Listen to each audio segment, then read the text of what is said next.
3 centuries after the Tower of Babel debacle, God's borders and the Table of Nations have been established. The time was right for God to claim a people as his own, as the biblical narrative focuses to a chosen family. The prehistory epic of the book of Genesis ends with the call of Abraham and the establishment of the Abrahamic covenant. Abraham and his wife Sarah were originally from a thriving commercial center known as Ur in Mesopotamia. It was also a city teeming with the worship of false gods. Genesis picks up Abraham's story as Abraham's father, Terah, moves the nomadic shepherd clan from Ur to Haran in Upper Mesopotamia, another major city of commerce. After Terah's passing, God calls the 75-year-old Abraham to migrate from Haran to the land of Canaan. God assured Abraham with a covenant that God would bless him and his family. The covenant included these promises. Abraham and Sarah would have a son. All nations would be blessed through Abraham's descendants. And land that God would show Abraham would belong to his descendants. And Abraham's descendants would be as numerous as the stars in the sky and the sand on the seashore. By faith, Abraham and his family, including his nephew Lot, left a thriving pagan city and followed God into a new and strange land.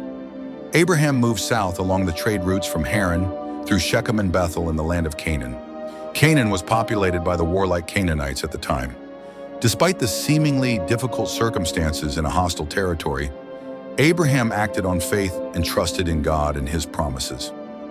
But as Abraham settled and began to thrive in Canaan, there was a problem, at least from a human point of view.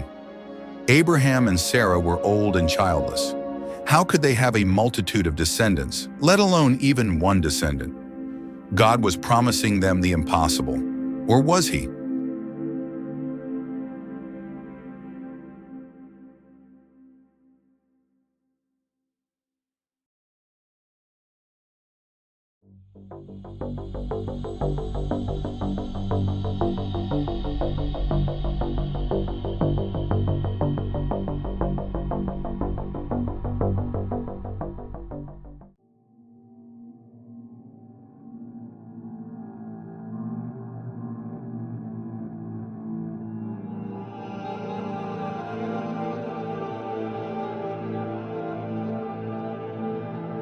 Sometime after settling in Canaan, a severe famine grips the land. So Abraham's family moved to Egypt for a short time. During this trip, Abraham introduced his wife Sarah as his sister to the Egyptians, rather than as his wife in order to avoid trouble. Pharaoh, the Egyptian leader, then took Sarah as his wife. It was only because the Lord plagued Pharaoh and his house with great plagues because of Sarah, Abraham's wife, that Sarah was returned to Abraham. Abraham is given bounty by the Pharaoh for all his troubles, and the family then returns from Egypt with Abraham's nephew Lot. Now at this time, both Lot and Abraham had large herds of cattle, and their herdsmen quarreled over their pasture lands. At Abraham's suggestion, the two decided to separate. Abraham gave Lot his choice of land. Lot chose the more fertile, well-watered site, the Jordan River Valley, as opposed to the rocky hill country, failing to take into account the character of the Canaanite inhabitants. It's after Lot settles in Sodom that 5 Canaanite cities rebelled against their 4 Mesopotamian overlords. To quell the Canaanite uprising, 4 Mesopotamian kings led by Chedorlaomer launch a campaign to reassert their control over the region. The campaign culminated in a battle in the Siddim Valley, and Abraham's nephew Lot, who was living in Sodom, was captured and carried off by the Mesopotamian forces. Abraham headed a strong military force by this time, as he is called, Abram the Hebrew, the first mention of the term Hebrew in the Bible. When Abraham was informed of Lot's capture, Abraham and over 300 of his men pursued the 4 kings to the city of Dan, where they launched a nighttime attack and recaptured Lot. Abraham's army subsequently repels Chedorlaomer's forces, and they flee north of Damascus. Abraham is greeted by a mysterious character named Melchizedek of Salem and given a hero's welcome. The king of Sodom then offers Abraham a deal, but rather than keep his rightful spoils of victory, Abraham returns all the goods plundered by the invaders. Abraham's rejection of the offer made by the king of Sodom powerfully affirms that he is depending on God and not on human kings or their gifts in order to become a great nation and acquire a great name. Abraham and Lot again go their separate ways. Lot returns to Sodom and sets the stage for one of the most infamous stories in the entire Bible.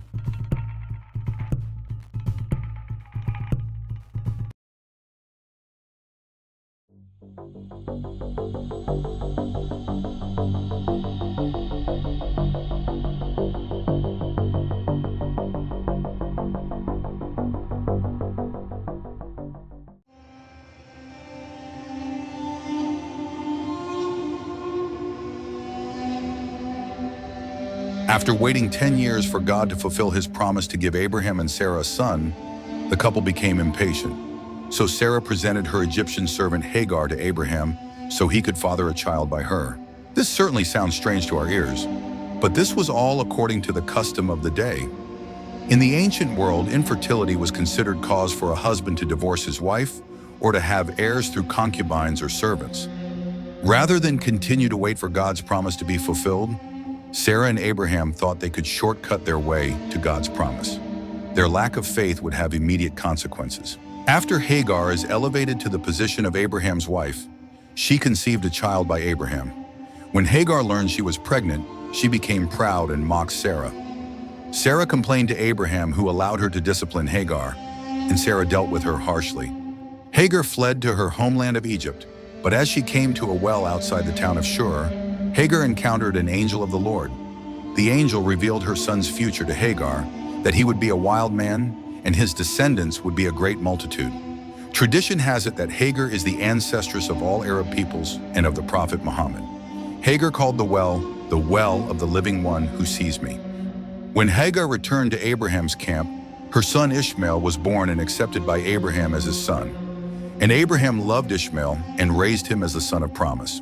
But when Ishmael was 14, Isaac, the actual promised son, was born. A year prior, God had appeared to Abraham and Sarah at their camp in Mamre, preceding the Sodom and Gomorrah incident, and he told the couple that Sarah herself would conceive the legitimate son of promise. Soon after Isaac's birth, Sarah caught Ishmael mocking Isaac at the festival of Isaac's weaning. Sarah became furious and demanded Abraham disown Ishmael and Hagar so they would not receive part of Isaac's inheritance. At Sarah's insistence and with God's approval, Hagar and Ishmael were expelled from the family by a reluctant Abraham. Abraham grieved for Ishmael, but God insisted on this course of action, and he comforted Abraham by revealing that a great nation would come out of Ishmael. After Hagar and Ishmael were exiled, while wandering in the wilderness near Beersheba, they ran out of water. When Hagar laid her son under the shade of a bush to die, the angel of the Lord appeared to Hagar and showed her a well and reaffirmed Ishmael's promise. This is a beautiful picture of God's concern for the outcast and the helpless, an assurance that he is a God who keeps his promises.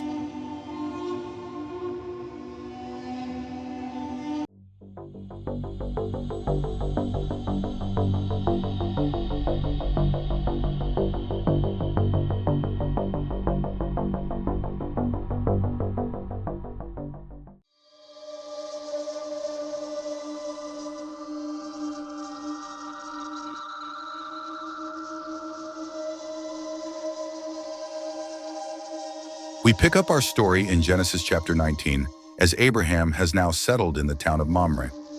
After a brief but fascinating encounter in Genesis 18, where we witness Abraham haggling with God himself, we learn the city of Sodom and the entire surrounding area has become so evil that it's been fated for complete annihilation. But Abraham is very concerned upon learning this news, and he reminds God that his righteous nephew Lot is among Sodom's inhabitants. Abraham's persistent negotiating tactics resulted in God's agreement to spare Lot from impending destruction. God will delay the destruction until his angelic companions extract Lot and his family from the city. The two angels receive their orders and embark for Sodom to carry out their rescue mission. Upon their arrival at Sodom, the angels meet Lot at the gate of the city. Evidently, Lot is not just residing in Sodom. Lot has become a city official there.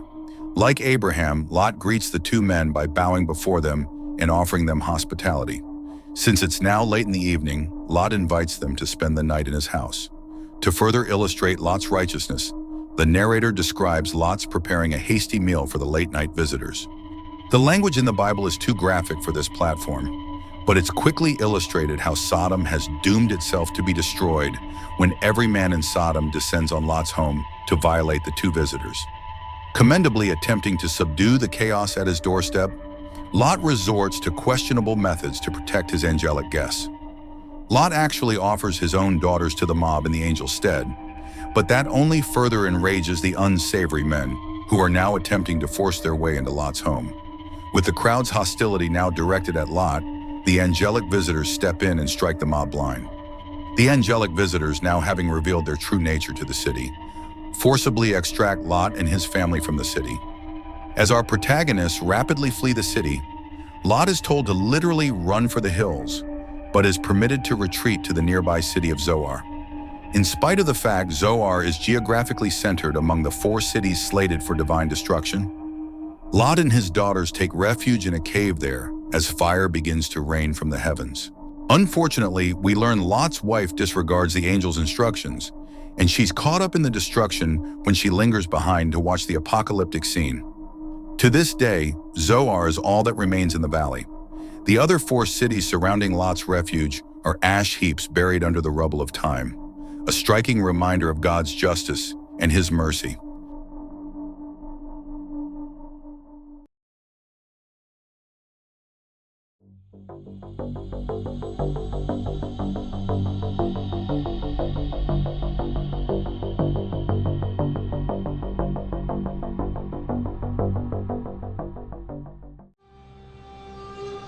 "30 years after the departure of Ishmael from Abraham's household, Isaac has become Abraham's only son. As such, he was held with much affection from his father.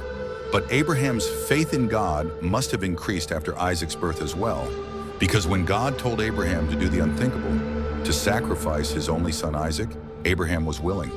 Our story picks up as Abraham arises early in the morning and gets right down to business. He saddles his donkey and has Isaac chop wood for a burnt sacrifice. Abraham gathers 2 servants to accompany them, and the group of men set off for, quote, a place God would show them. After the 2-day journey, the group arrives at Mount Moriah. The 4 men are about to begin their mountain ascent when Abraham instructs the servants to stay behind. Insight from the book of Hebrews informs us that while Abraham is committed to sacrificing Isaac, he plans to do so in the belief that both of them will return. The father leads the son up the mountain as the son carries the very wood on which he himself is to be sacrificed. Does any of this sound familiar yet? As the father and son reach the mountaintop, Isaac asks Abraham, "Where is the lamb for a burnt offering?" To which Abraham replies, quote, "God will provide for himself the lamb for a burnt offering, my son." At the last second, as Abraham holds a knife above Isaac, the angel of the Lord intervenes and shouts, "Abraham! Abraham! Do not lay your hand on the boy or do anything to him, for now I know that you fear God, seeing you have not withheld your son, your only son, from me." Abraham has passed the test, and God indeed provides a sacrifice so that it may be given as a burnt offering. In the book of Genesis, such sacrifices are associated with solemn promises, also known as covenants, made by God. The principle of substitutionary atonement is introduced here at Mount Moriah. And on the exact same spot 2,000 years later, the death of Christ on the cross as the Lamb of God who takes away the sin of the world will become the substitute sacrifice for all of creation. This pivotal event in human history ends with a divine oath that should not be overlooked. "And the angel of the Lord called to Abraham a second time from heaven and said, 'By myself I have sworn, declares the Lord, because you have done this and have not withheld your son, your only son, I will surely bless you, and I will surely multiply your offspring as the stars of heaven and as the sand that is on the seashore. And your offspring shall possess the gate of his enemies, and in your offspring shall all the nations of the earth be blessed, because you have obeyed my voice.'" The divine oath recorded in these verses brings to a climax a process that started with the unconditional promises made by God to Abraham in Genesis 12. The fact that God swears by himself gives these words a unique authority, assuring Abraham that they will indeed be fulfilled.